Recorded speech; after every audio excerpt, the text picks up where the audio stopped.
күннің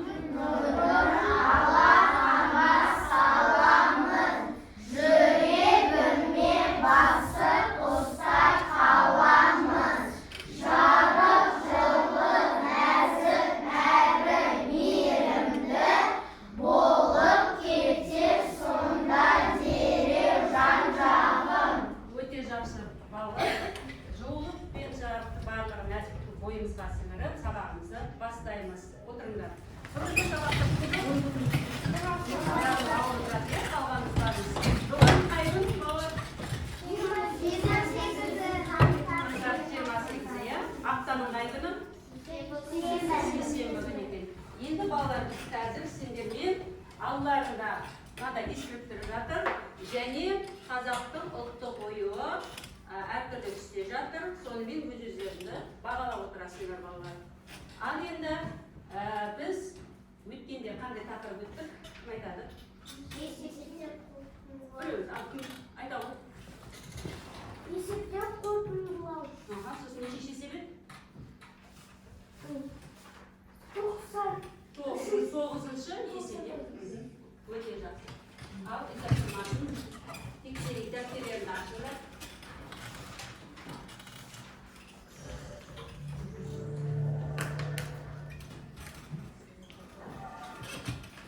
Ал балалар, 2 көбейту 7 көбейту 5 тең 70. Біз тиімді тәсілмен шығаруда. Кімде осылай шықты? Шыққандарымыз өзімізді белгілеп отырамыз, қарындашпенен. Ал қандай тәсіл орындадыңдар мына жерде? Не істеп алдыңдар алдынан? Кім айтады? Ал айта ғой, айта ғой. Жылдан айта бер, отырмай. 7-ге 5 көбейтсе, 7-ге көбейте сал. Солай бола ма? Қайсысы тиімді болады деп, мына жерде қарқын қалай жасады? Ал, кім айта ғой. 2 жақшаға 2 мен 5-ті. Сосын оған 7-ні көбейтті, өте жақсы. Келесі. Жай ауызша айтасыңдар болды. Мына жерде 4 көбейту 6, көбейту 20 қанша шықты? 600. Бұл жерде бірінші қайсыны жасап алдыңдар? Қайсы тиімді болады? Айта берлер, ортақ бармаған. Бірінші не істеп алдыңдар? 4-ке 25-ті көбейтті, оған 6 көбейтті. Әрі қарай. Келесі. 2 көбейтті, жақша шығарған 48 көбейтті 5, 480 дейді. Бұл жерде қайсыны көбейтті оған оңай? 2-ге 5-ті көбейтеміз 10, оған 48 көбейтті ендірек болады. Осылай болсын деп. Өте жақсы. Ал, әрі қарай. 5 көбейтті, жақша шығарған 6 көбейтті 20, тең 6.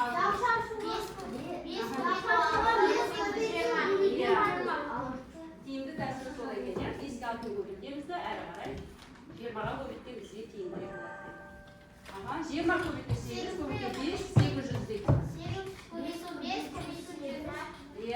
істеп алдық? 20-ға 5-ті көбейтсе қанша болатын еді? 20-ға 5-ті көбейтсек. 100-ге 8 көбейтсек, 800 кімге қосылай, белгілеп қоя беріңдер. 25 көбейту 5, көбейту 4, 500 дейді. Бұл жерде тиімді қайсы айта беріңдер? 25-ке 4-ті көбейтсе қанша болады? 25-ке неше көбейтті? Қалай? Кім қалай көбейтті? Тиімді тәсілі. 25-ке? Қанша болды 25-ке 4-ті өткенде? 100, оған 5-ті көбейтсек 500 болады екен. Өте жақсы. Кімде барлығы осылай шыққан дұрыс, біз дұрыс болатын болса, жасыл түстегі оюды көтереміз. Кімде есеп тапсырмасында барлығы дұрыс болса? Көтереміз. Көтеріп қоя. Жылдам. Ал енді өздері балалардың дискретті жатыр. Соған бірінші өрнекті есепте күндізмен табар деген жерге бір қачып қойды. Жылдам қоямыз. Ал балалар біз өткен тақырыпта, өткен сабақта осы тақырыптарды өткен екенде, ал енді бүгін біз жаңа тақырыпта осы жаңағы есептеу мен қорытындылау тақырыбын әрі қарай жалғастырамыз. Және біз қандай тарау өтіп жатыр балалар? Өнердің біз жаңағы бүгін кино және кино және цирк әрі қарай соған шолу жасаймыз әрі қарай. Ал киноны қайда көреміз? Кім айтады? Экраннан көреміз. Экраннан қай жерге барып көреміз?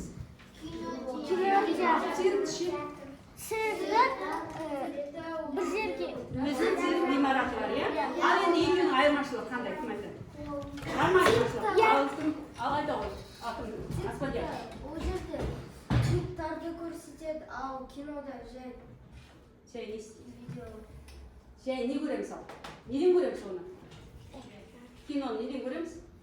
Неден көріп тұрмыз? Не деп айтамыз? Кім айтады балалар? Экраннан. Өте жақсы. Киноны экраннан көретінбіз, ал циркті әртүрлі неде болады екен? Жануарлар, адамдар болады екен. Өте жақсы балалар. Әрі қарай бүгінгі сабағымыз осы есептеу және қорытындылау. Сабағымыздың мақсаты есептеуді үйренген тәсілдерін қолданатын боласыңдар. Ал енді балалар, мына жерде шаңдарды қолға үйрету цирк өнерінде ертеден өріс алған.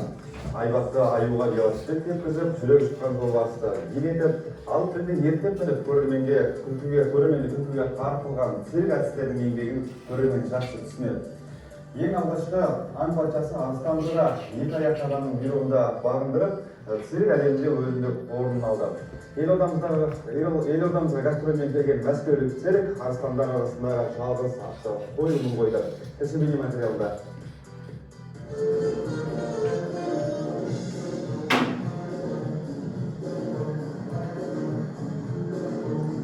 Ол шынында да арыстандар арасында жалғыз жүріп, бір жаңа айттыңдар, нелер болады екен циркте? жануарлар Адамдар қандай адамдар болады екен? Сосын сайқымазақ болады екен. Ал енді балалар осы әдіс бойынша кино метафорияция арқылы мына жерде сендерге бірінші тапсырма берген. Бірінші тапсырманы кім? Нұрбол оқи ғой кітабындағы. Не істеу керек екен? Бірінші тұрған. Оқимыз. Мына жерде. Басын көтеріп, ана жағында мына жерде. Біздің мектептің оқушылары циркке барды. Қысқаша жазуы бойынша есеп құрастыр. Оқи бер. Қыздар 24 адам, ұлдар сұрақ белгісі 2 есе артық. Барлығы сұрақ белгісі адам. Ал балалар бізде мына жерде несі берілді? Есептің шарттығына берген. Енді осы есепке не жазуымыз керек? Қысқаша есеп құрастыруымыз керек. Қысқаша жазу бойынша. Кәне ойланамыз.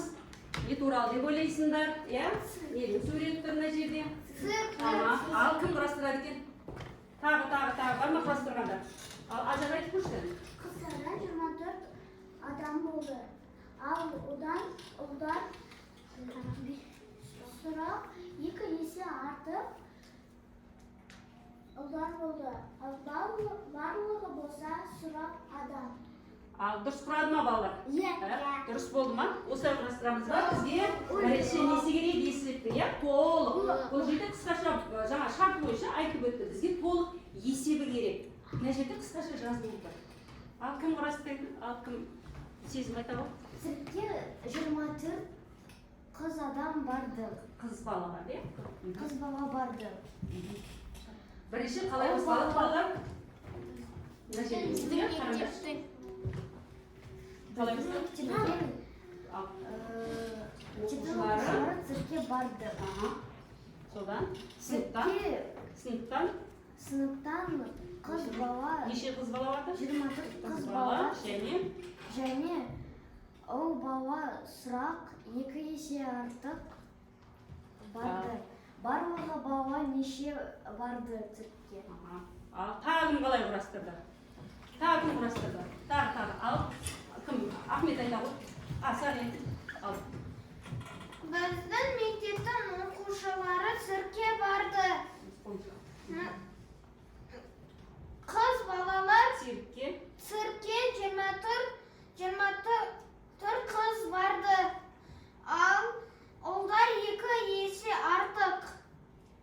Кімге қарағанда? Қыздарға. Қыздарға қарағанда Сосын? барлығы сыныптан барлығы Неше сыныпке барды. Неше оқушы барды, иә? Аха.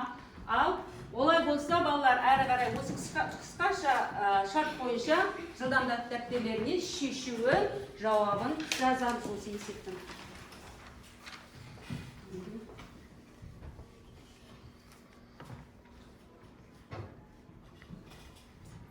Шешуін, жауабын.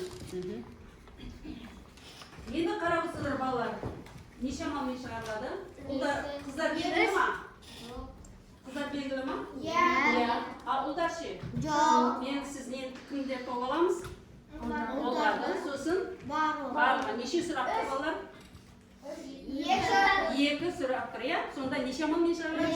Екі амалмен шығарылады екен, иә? Аха. Жылдам.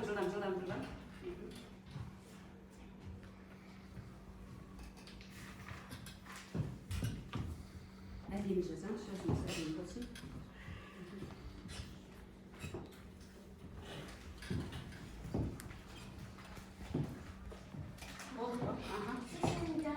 Шешуін, иә, шешуін жауабын бар. Жылдам жазамыз. Жылдам жазамыз балалар. Болған бала қолыңыз берем.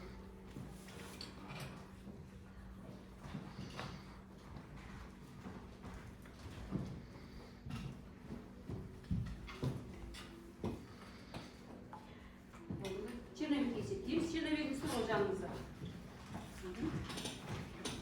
Жылдам ашып қоямыз.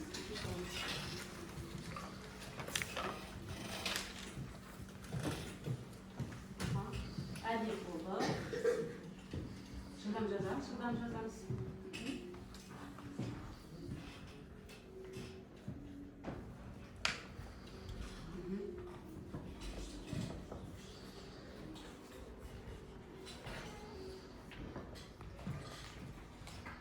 Жылдам жатамыз балалар. Болды. Болды қой, иә? Жылдам. Аха.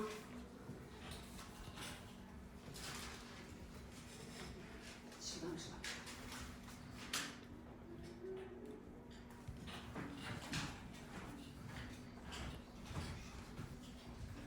Ал әрі қарай болды. Енді тексереміз. Бірінші не істеп алдыңдар? Мына жерде 24-ке 2 сәтті болса қандай мал болғаннан кейін? 24-ке 2-ның үміті қанша шықты? 48. Енді ұлдар қанша бартты балалар? 48. Оған қыздарды әкеп қосты. Қыздар мен ұлдарды қосты. Қанша болды барлығы? Осылай шықты ма? Осылай шықты. Жасыл көтереміз. Жасыл ой түсін. Ал егер қатесі болатын болса есептерінде кейбір жерде жаңағы мысалы үшін бөліп, я жартылай. Көкті көтереміз. Жылдам. Көтеріп қойып. Ал енді балалар, дискрипторымызды аламыз. Жаңа қысқаша жазу бойынша есеп құрастырған 3-4 оқушы бар. Енді нақты жасамаса да жартылай жауап берген оқушылар да бар, иә? Келтірді. Бір ұпай қоямыз олар. Ал есептің шартына жаңа санды өрнек дұрыс құрастырған болсаңдар, бір ұпай өздеріңе және жауабына тағы ұпай қойып қойыңдар. Ал әрі қарай кетіп балалар.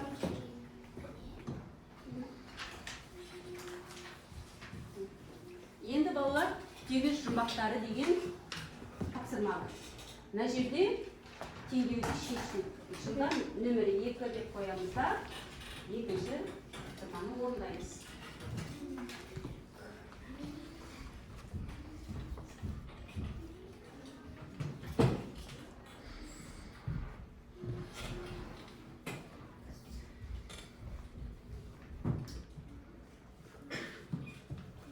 Қандай теңдеу берген бала? Күрделі теңдеу неге айналдырып алатын? Қарапайым теңдеуге түрлендіріп алатын едік, иә? Сосын барып, әрі қарай мәнін табатын. Жылдамдықты шығарамыз. Черновикті есептейміз. Отырып қалмаңдар қоймай. Жылдам жазасыз. Тақтада тұр.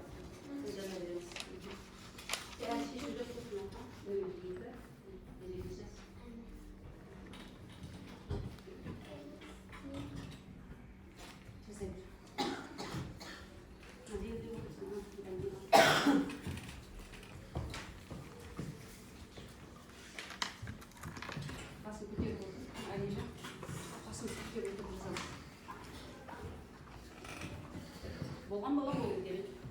Содан батамыз.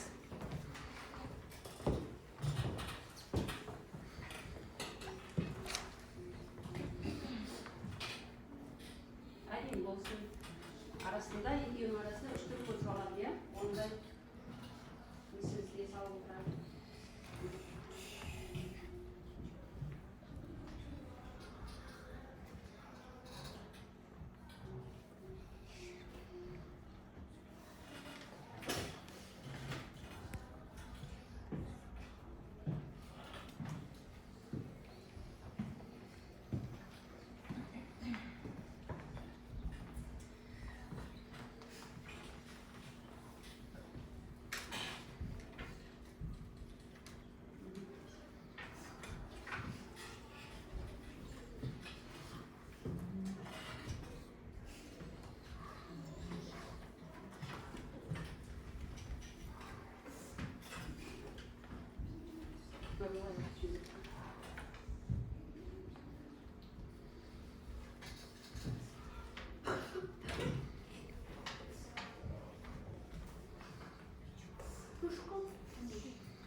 Көргенімді там сөйле жылдан жазамыз.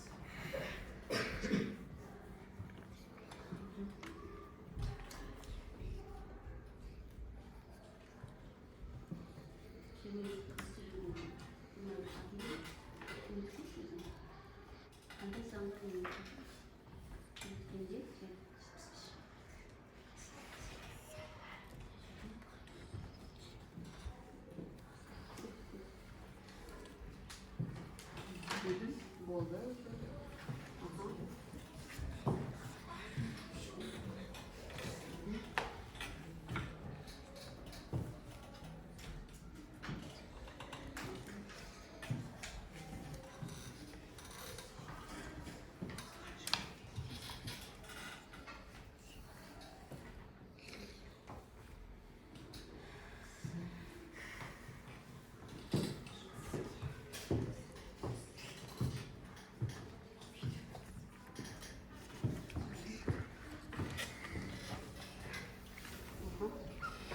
Bulgula, sosin ara-ara, ikkinchi atamizga.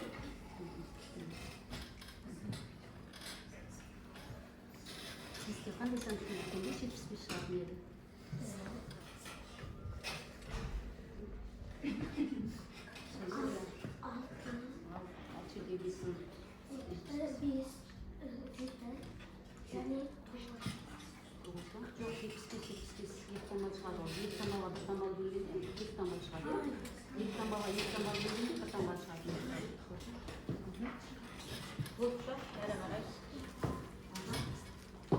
Al bolğanızda tekshirebiliriz, ya?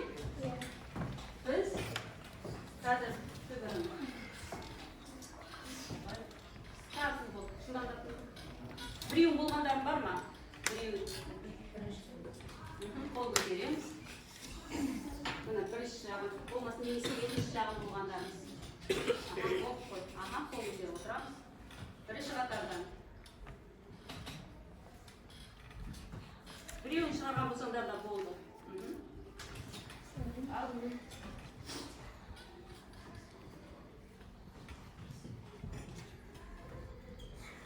Bir ishinglar. O'qish o'rganishgani. Ne degan? Biriyoni so'rab o'qiy kana. Al.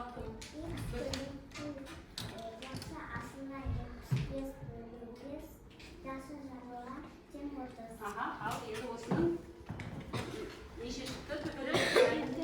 2 chiqdi, ya? 2 chiqqanlarimiz o'z belgisini qo'yib qo'yamiz. Neresini o'qiymiz? Qani, kim o'qiydi qani? Al Sultan. X көбейту жақша ашылған 88 бөлу 2 жақша жабылған тең 88. Al, men abay qancha bo'ldi ekan? Qani kimda 2 chiqdi? 2 chiqqanlarimiz, ya. Jasini ko'tarib qo'yamiz.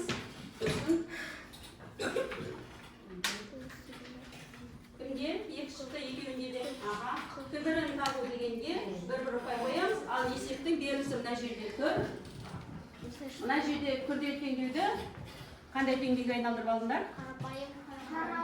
Қарапайым ықшамдап келтіріп алды. Кімде осы жерде ықшамдағандар осылай болатын болса, өзіне мына жерде күрделі теңдеуді қарапайым теңдеуге төленген теңдеуге бір ұпай қойып қойыңдар. Ал түбірін табуға екі шыққандарыңыз бір ұпайды қойып қоясыңдар.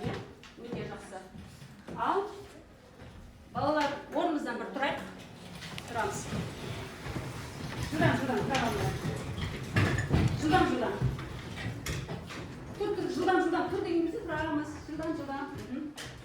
Ал сыныпта қыздар бар. Сыныпта ұлдар бар. Сыныпта Алижан, Айли, Айған бар. Сыныпта барлығы бар. Отырағандар. Ал келесі тапсырманы екі топқа бөліп, орталарына шыдан бөлініп отырағандар.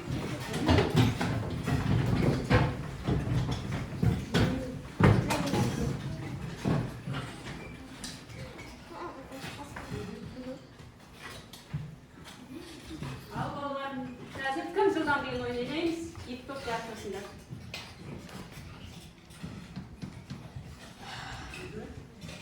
Barabanı toplayın. Barışı, azıcık tatlı. Boğuz. Ağzında. Birisi. Al. 80'i bölü. Kat.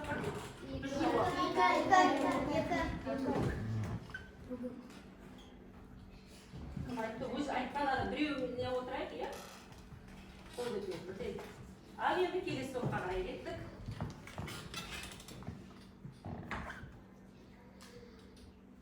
Жетпіс екі бөлу 18-ден. Келесі топ. Төрт. Көрейік. Дұрыс бекен.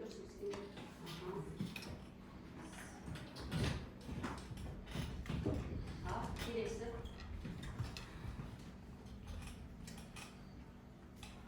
42 bölü 14 değil.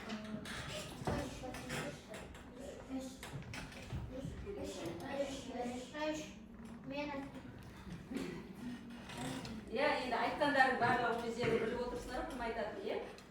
Ал, келесі топқа кетті. О, неге келді? Екі еселегені. 80 bölü 10. Al, ойланамыз.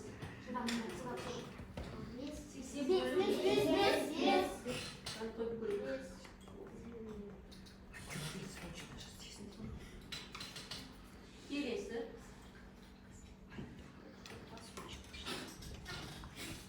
Ал, 57 bölü 19.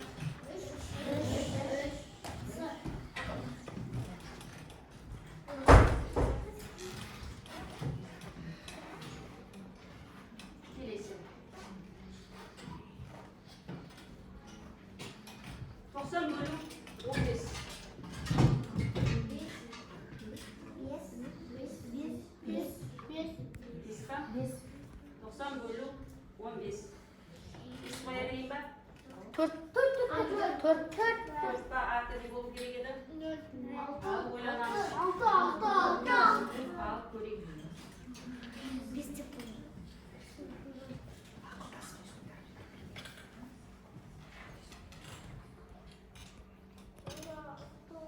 Ал, бірінші топ не болды?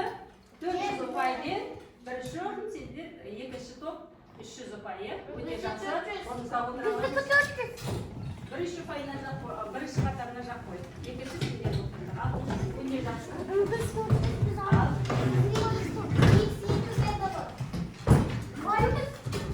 Ал, отырамыз әрі қарай.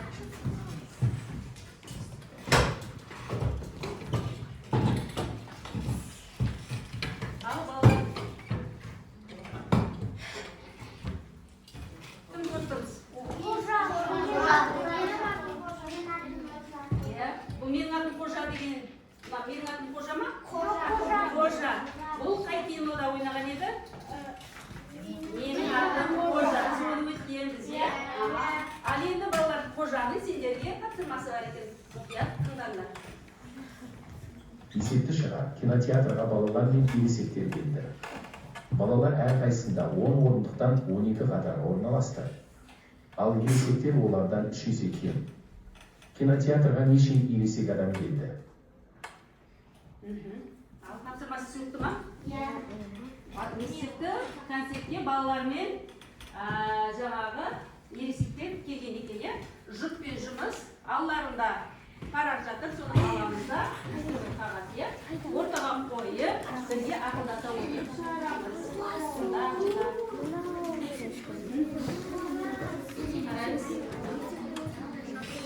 Сол жерге жаза берді параққа, жылдам.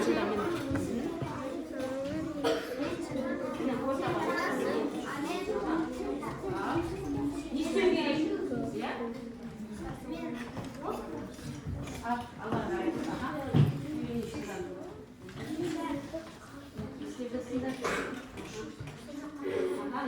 Суға жаза бересіздер.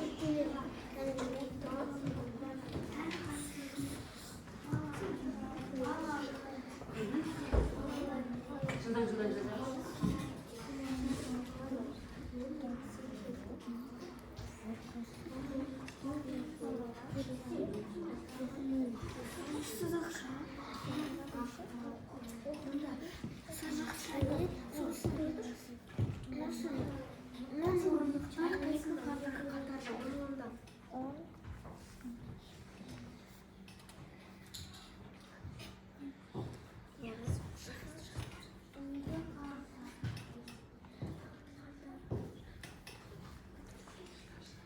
Қысқап жазыңдар балалар.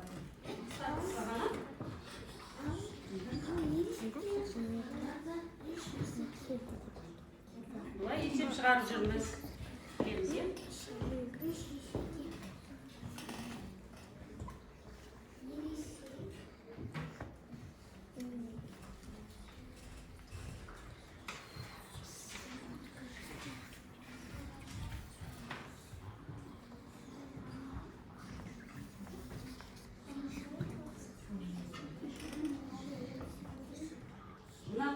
Жақсы жұмыс жасапсы. Біреуі уже есі жазып қойды, екінші шартын жазып жатыр.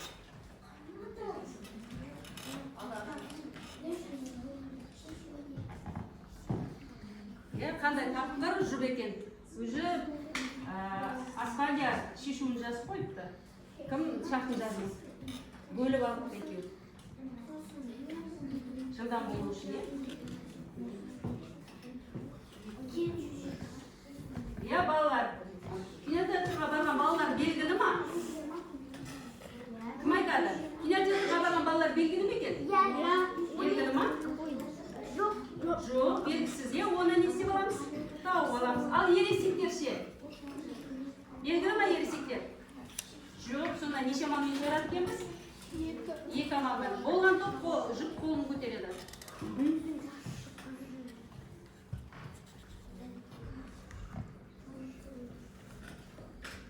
Не деп жатыр? 10 орындықтан 12 қатарға балалар келіп отырған. Тағы одан 2-3 есе кем ересектер отыр. Есе кем болса не жасайтын еді? Әрқайсысы болатын болса қандай амал қолданатын еді? Есептерде шығарып жүрміз ғой, иә? Жылдамдатамыз. Қай көп болды? Қай жұп болды? Болғандарыңыз бар ма? Болғандарың бар ма?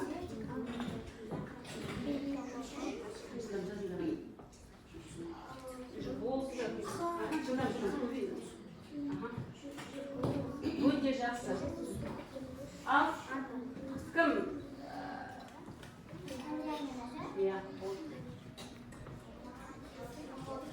Ажар тақтаға шығып жүрсіз. Жылдан. Қалғандарымыз нөмірі 4-те қойды. Жылдан.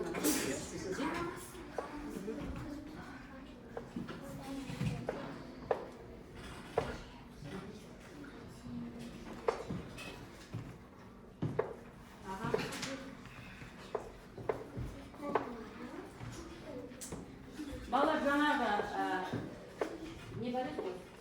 Тапсырма.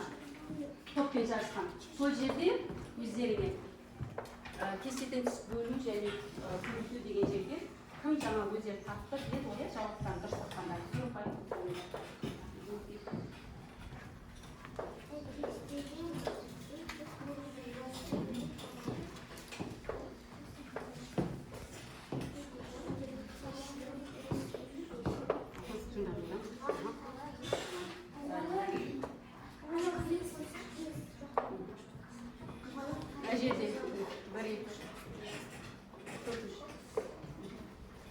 Болды па?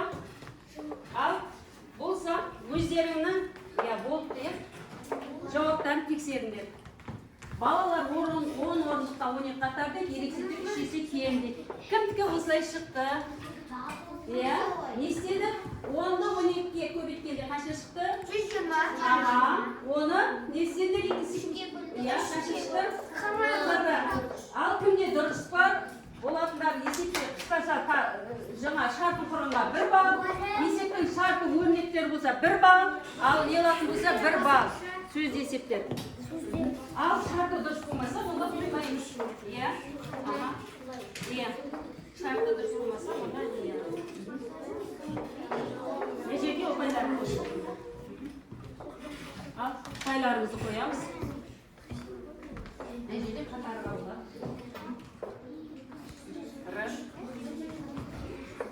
Орын ете мәжіліп алып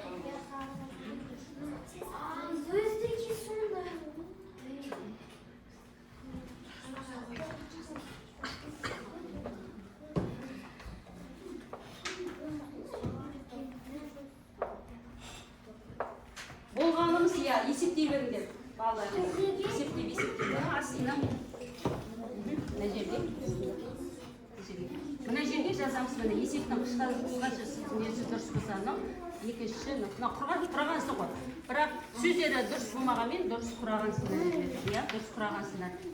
Әрқайсысы 10 орыннан 12 орын дегенсінде ересектер 3 есе кем. Дұрыс? Біз әрқайсысы әртүрлі ана жерде неймін. Мына жерде балалар, үшінші есепке қор қойыңдар өздерге. Қысқаша шартын құрастырған болсаңдар, 1 ұпай. Есептің шартын өрнектерде, мәна өрнектеріне жазыңдар ғой. Оған 1 ұпай, егер жауабын жасаңдар.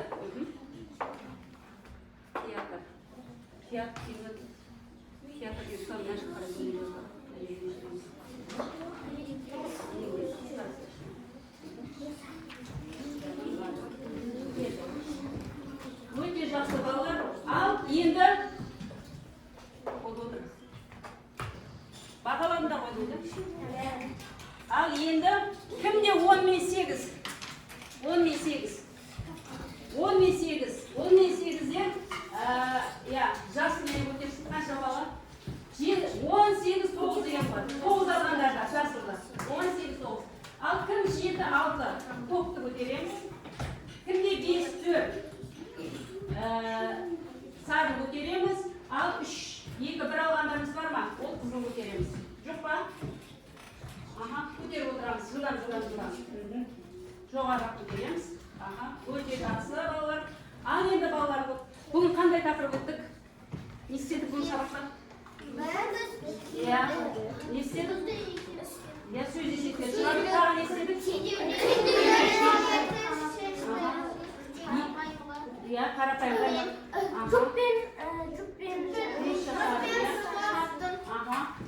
Тағы ерекше ұнағаны қайсы болсын деп?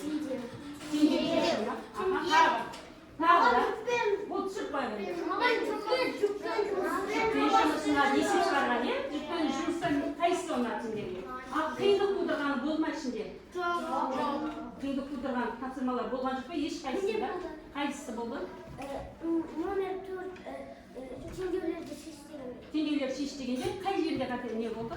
Мен мыналарды үлгермей, біраз уақытта үлгермей шатастырып алдың, асықпай жаңағы ойланып шығарып келеген.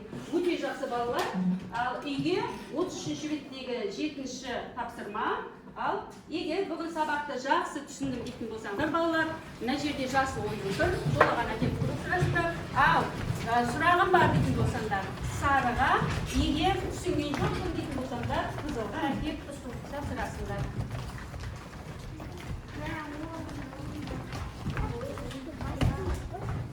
aldın mı Alina? Bunu geçelim mi? Durmayız. Bolğanımız kolumuza bırak veririz. Var mı sınıfta balalar? Al. Sonымен бүгін біз қандай тақырыпты қорытындыладық? Есептеу және қорытындылау. Бұл тарауда біз қандай тақырыптарды қамтыдық? Қандай тарауды өттік тарауда? Қандай есептер шығардық? Күрделі теңдеуліктік тағы? Жұп пен жұмыс. Онан да алдыңыз қандай есептің шартын құрастыру. Шартына не құрастыру болды? Шартына есеп құрастыру. Біздер сол жерде біраз қиналып қалдық. Есептің шартын құрастыруда әлде де біз үйде не істеу керек емес балалар. Есептің шартына жаңағы құрастырып, сөз қорымызды көбейтіп дегенде оларды үйренуіміз керек екен. Ал одан бөлек тағы да қандай тақырыптар?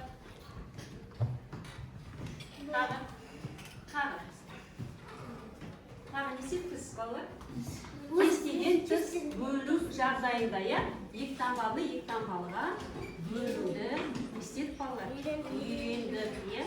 Ал келесіде қандай тақырыптарды, қай жерде тағы да қосымша жұмыс жасауымыз керек деп ойлайсыңдар балалар? Қай жерде өздерінде осы тарау қорытылып жатыр, бір тарауды аяқтап жатырмыз. Ал осында қай есептерді біз әлі де қайталауымыз керек екен?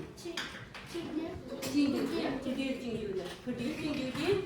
жолын білесіңдер, бірақ бұл жерде нені біле алмай жатсыңдар балалар? Бір таңбалы бөлуден екі таңбалы бір таңбалы бөлуден және екі таңбалыға бөлу. Сонан біз не жатыр екенбіз? Көп қателесіп жатыр екенбіз. Ал балалар, сабақ аяқталды.